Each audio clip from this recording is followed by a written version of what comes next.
The following Zoom session is being recorded and will appear later today on my YouTube channel, Math with Mayo. There are two different classes that may be observing this session. Therefore, when you participate in the Zoom meeting, if you do not wish for your picture or your name to be made public, please leave the video off and use an alias name. If you have questions during the meeting but do not wish to speak, email me at bmayo@ybcc.edu and I'll respond as soon as I can. All right, so today we're going to go on and take a look at section 11.4. So we'll get started on that. Yesterday, we introduced the idea of exponential equations or exponential functions. And one of the formulas we looked at was a compound interest formula that looked something like this. A equals P times the quantity 1 plus R over K times raised to the KT power, where we invest an amount of money at a certain interest rate, compounded a certain number of times per year, times a number of years, and we end up with a final amount. What if we knew the beginning amount and we had a desired goal for the ending amount, but we wanted to know how long would it take to get there? Then the unknown we'd be trying to solve for would be time, which is part of the exponent. And that leads us to a situation where the unknown is the exponent, which is true with exponential equations. Take, for instance, this example. 2 to the third power equals 8. 2 to the fourth power equals 16. Well, 2 to what power equals, let's say, 11, okay? So we know the final outcome, 11, we know the starting amount, 2, but to what power do we raise to come up with 11? Well, just looking at it, we can see that it must be larger than 3 and smaller than 4. So x has got to be 3 point something. And I suppose through the process of trial and error, we could get as accurate as we want it to be. But again, that could be a lengthy process. A better idea would be if we could take this equation and somehow isolate the exponent. There is a way to do that, and that process is known as logarithms, which is what we'll be looking at today, okay? If I have 2 to the x power equals 11, I could rewrite that as log base 2 of 11 equals x. Now, for those of you that have never seen logs before, this seems strange. It's like, well, what is log base 2 of 11? We'll get to that eventually. But the point I want to make, first of all, is that by rewriting it in this form, we've isolated the variable, the x. So if we can come up with this quantity, we know what x is. And we're going to be learning how to do that over the course of this chapter. We'll come back to this problem later on when we've got all the pieces. But for now, we'll just leave it and we'll come back to it. Now, I want to look at what I just did here, though. I took 2 to the x power equals 11, and I rewrote that as what I called log base 2 of 11 equals x. This initial equation, 2, is known as the base. The x would be the exponent. In this logarithmic equation, 2 is also the base. To the left, we'd say 2 to the x power equals 11. To the right, we'd say log base 2 of 11 equals x. I want to point out that in both cases, 2 is the base. These two quantities change places, however. In fact, I want to use an inning of baseball. Let's see here. Let's go. In fact, let's put some numbers in there that we know. 2 cubed equals 8 becomes log base 2 of 8 equals 3. In an inning of baseball, you have two teams. There's the team that's up to bat and the team that's out in the field. All right. After 3 outs are made, what happens? The players change places, right? The people up to bat go out in the field. The people out in the field come up to bat. Okay. Now, when that happens, do the people that are out in the field, do they pick up first, second, and third base and pull them into the dugout? We talk about a stolen base. Is that what that means? No, the bases stay the same. but the players change places. And there you have my description using baseball of how this works. The bases stay the same, but the players change places. So 2 is the base, 3 and 8 are the players, so to speak. However, be careful, because here, this is 2 to the 3rd power. This is not 2 to the 8th power, though, okay? So yes, the 3 and the 8 trade places, but the relationship here is not the same as the relationship there.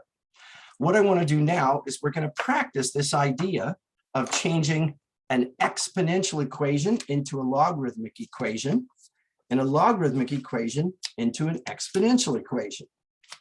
So let me find some examples here. All right. This first set, it says, write each logarithmic equation as an exponential equation. So we're going to start with a logarithmic equation, and then we're going to rewrite it as its equivalent exponential equation. Log base 3 of 81 is 4. So the base is 3 raised to the 4th power equals 81. So we can change this equation into that equation. Any questions about how the pieces moved? Okay, let's take a look at another one. Log base 7 of 7 equals 1. 7 to the 1 power equals 7. The base stays the same, but the players change places. But this one, log base 10 of 100 equals 2. As an exponential equation, 10 squared equals 100. The question might come up, well, what exactly is a log? Well, a log is an exponent. Chew on that for a while. All right, we've got log base 6 of 1/36 equals -2. 6 to the -2 power equals 1/36. So again, we're going from logarithmic equation form to exponential equation form. Why do this? Well, it turns out in mathematics, when we're dealing with a logarithmic equation and we're trying to solve it, not always, but most of the time, we change it into an exponential equation form. Likewise, when we're solving an exponential equation, not always, but most of the time, we change it into a logarithmic equation form.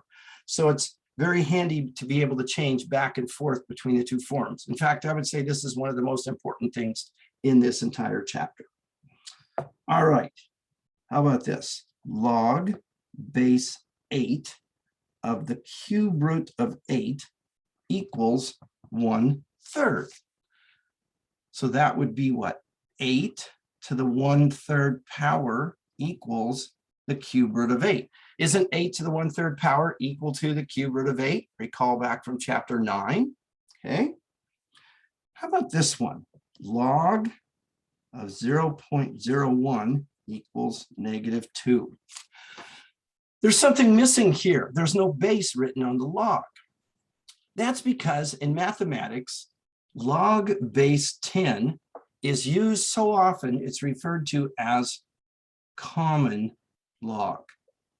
And in fact, as often is the case, mathematicians, when something happens over and over, they like to use a shortcut notation. So when there's no base written, in other words, here there's no base, we can assume that log is equal to log base 10. Okay, so if it's log with no base written, it's an implied base 10. In fact, on your calculator, over on the left column, if you have this particular calculator, and most calculators have it on the left column, there is a button that says LOG. And the second function of that button is 10 to the x power. Okay, log LOG is the same thing as log base 10. Any questions about that yet? All right. So back to this example. So let's say we got log 0.01 equals -2. So again, there's that implied 10 there. So it would be 10 to the -2 power equals 0.01. Okay. Let's see. How about this one? X equals log base 6 of 81. Oh, that's not a 6, it's a 9. Sorry, I can't read. Good thing I'm wearing my glasses. So this becomes 9 to the x power equals 81. And finally, how about this one? N equals log base b of r sub 1. So b to the n power equals r sub 1. So that was going from logarithmic equation form to exponential equation form. Now we're going to look at some problems going the other direction. It says write each exponential equation as a logarithmic equation. 10 cubed equals 1,000. So this would be log base 10 of 1,000 equals 3. In fact, since it's log base 10, we could write it like that. Let's punch this into our calculator and see what we get. So what are we going to do? We're going to turn the calculator on. We're going to push the log button. And when I do that, this shows up. I'm then going to write 1,000. Then a left-hand parenthesis, a right-hand parentheses, and then equals, and I get the number 3. If you have a calculator handy, practice that, see if it works. If it doesn't, let me know. Anyway, I'll continue on, but if you have issues with that, stop me and we'll take a look. Let's see here. We have 3 to the -4 power equals 1 over 81. So this would be log base 3 of 1 over 81 equals -4. Let's see. 1/3 to the -3 power equals 27. Log base 1/3 of 27 equals -3. If I'm going too fast, let me know. I can slow down. M to the n power equals p. Log base m of p equals n. How about this one? 12 to the -2.6 power equals n plus 1. So this would be log base 12 of n plus 1 equals -2.6. But there's something I need to put here. I need to put parentheses here. In this equation, the n plus 1 are together on the same side of the equation. So in that sense, they're grouped. But over here, if I write it like this,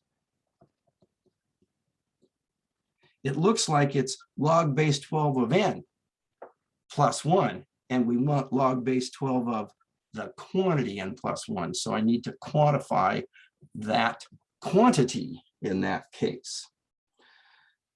Okay, now we've got some equations that we're going to solve. So for instance, we've got log base x of 9 equals 2. Okay. So this is a logarithmic equation. To solve it, I'm going to change it into an exponential equation. So it's going to be x squared equals 9. Okay, so now it's in exponential equation form. To solve for x, it's already set up nicely for the square root property. So I'm going to take the square root of both sides. So x is plus or minus 3. So x is 3, -3. There's a problem, however.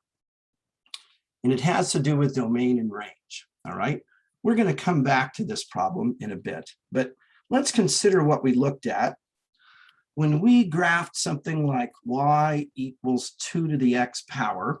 Okay,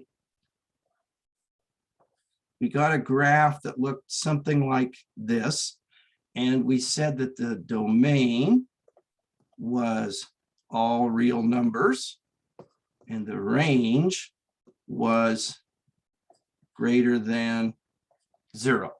Remember that, because here's your domain, x, going in both directions, but the range, this doesn't touch the x-axis or go below it, okay?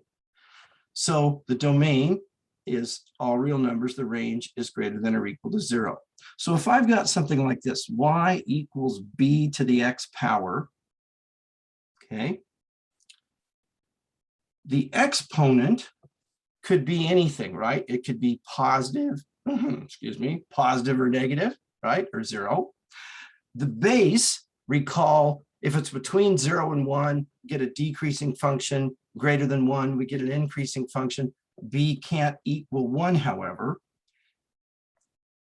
But what about y? Y has to be greater than or equal to 0, right?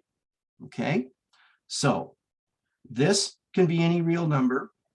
This has to be positive but not equal to 1. And this has to be greater than 0.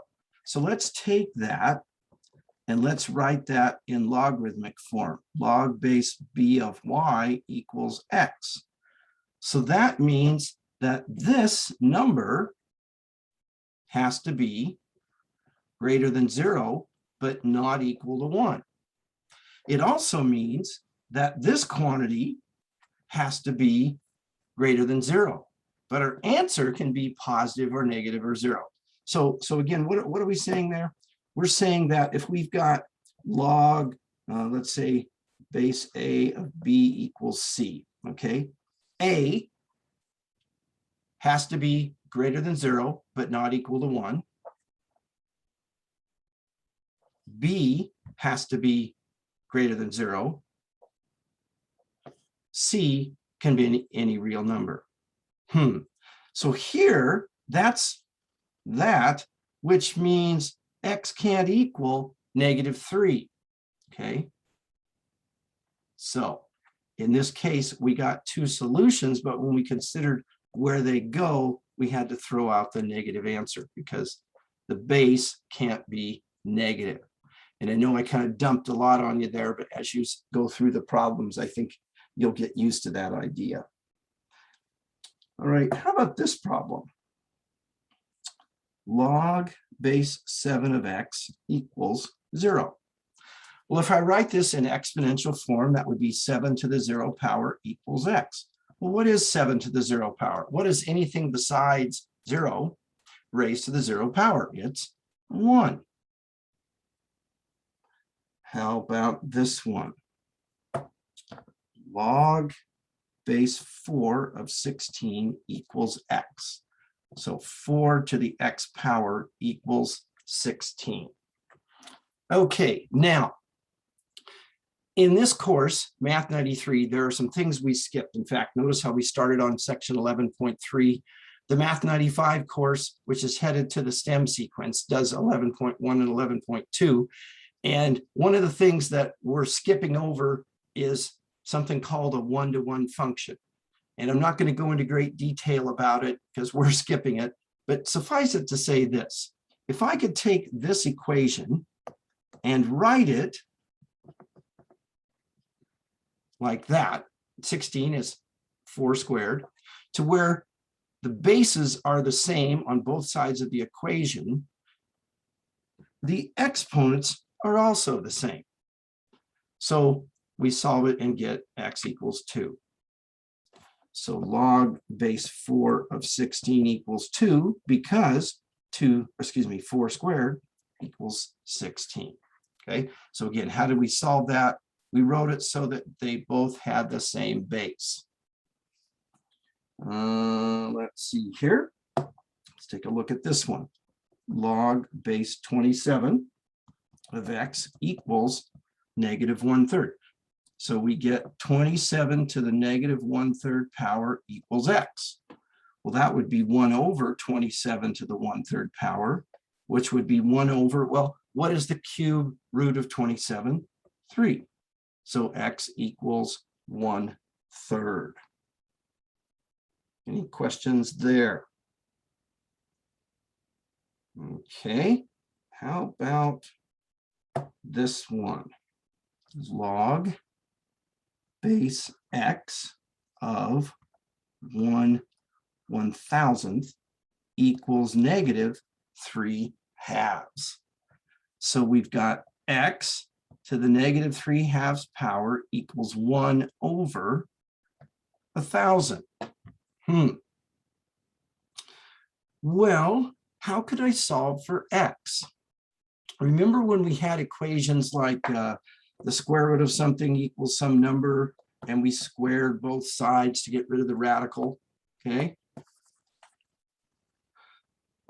If I raised both sides of this equation to the negative 2/3 power, what would I get on the left? Well, if you have a power raised to a power, you multiply the exponents.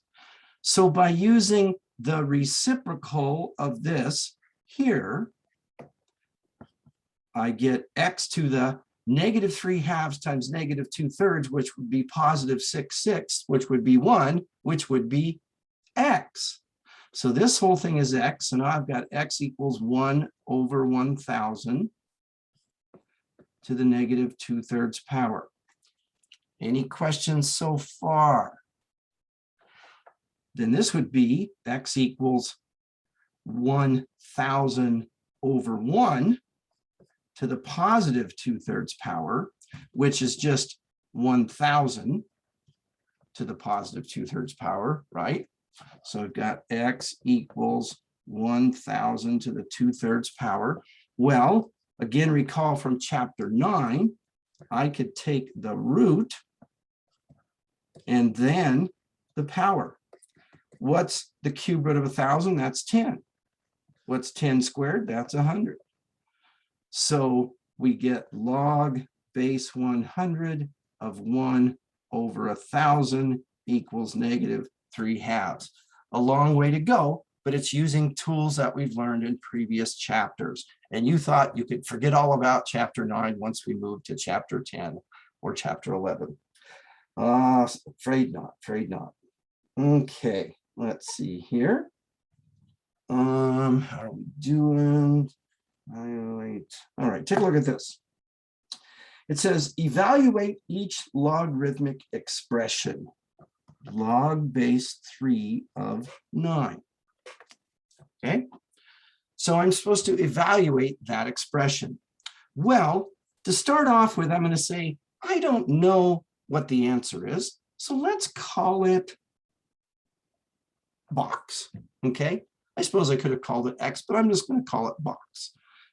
So now taking this logarithmic equation that I've created and changing it into an exponential equation, it would be 3 to the box power equals 9, right? Base is the same, but the players change places. But then based on something I did a little earlier, I can write 9 as 3 squared. Well, if 3 to the box equals 3 squared, then the box equals 2. So log base 3 of 9 equals 2 because 3 squared equals 9. Any questions there? Okay, how about log of 100,000? Well, again, there's something there that wasn't there before, or something there that's implied, and that's that, right? So let's say this equals some unknown box. 10 to the box power equals 100,000. However, 100,000 is 10 to the what? 5th power? 1, 2, 3, 4, 5. So the box equals 5. Let's verify that on our calculator. We'll put in log of 100,000 equals, and let's see if you get 5. Log 100,000, make sure you got the right number of zeros, and it equals 5. I don't know if you can see that or not, but there it is. Okay. Let's see here. Now we're going to use a calculator to find some specific values. It says use a calculator to find each value. Give answers to 4 decimal places. So I'm going to get the log of 3.25. The nice thing is that even though this is log base 10, on the calculator, again, the button just says log. So I'm going to push that log button. Then put in 3.25. 3.25, close it up, push equals, and I get 0.511883361, but it's said to 4 decimal places, so that would be here. The 8 in the 5th place would round up, so I get 0.5119. Okay. How about the log of 0.57?